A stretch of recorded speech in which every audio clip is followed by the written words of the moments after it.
وفاقی وزیر داخلہ محسن نقوی نے دہشت گردی، سائبر کرائم، منظم جرائم، منشیات اور انسانی اسمگلنگ جیسے سرحد پار سیکیورٹی خطرات سے نمٹنے کے لیے عالمی قانون نافذ کرنے والے اداروں کے درمیان تعاون مزید مضبوط بنانے پر زور دیا ہے۔ اقوام متحدہ کے زیر اہتمام united nations chiefs of police summit سے خطاب کرتے ہوئے محسن نقوی نے کہا کہ آج دنیا کو دہشت گردی، منظم جرائم، سائبر کرائم، منشیات کی اسمگلنگ، انسانی اسمگلنگ اور منی لانڈرنگ جیسے مشترکہ چیلنجز کا سامنا ہے، جن سے کوئی بھی ملک اکیلے مؤثر انداز میں نہیں نمٹ سکتا۔ انہوں نے کہا کہ بدلتے ہوئے عالمی سیکیورٹی چیلنجز کے تناظر میں ممالک کے درمیان باہمی اعتماد، بروقت انٹیلیجنس شیئرنگ اور مؤثر تعاون ناگزیر ہو چکا ہے۔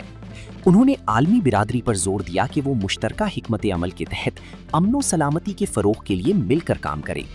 وزیر داخلہ نے کہا کہ قانون نافذ کرنے والے اداروں کے درمیان مضبوط شراکت داری وقت کی اہم ضرورت ہے، کیونکہ جرائم پیشہ عناصر جدید ٹیکنالوجی کا استعمال کر رہے ہیں۔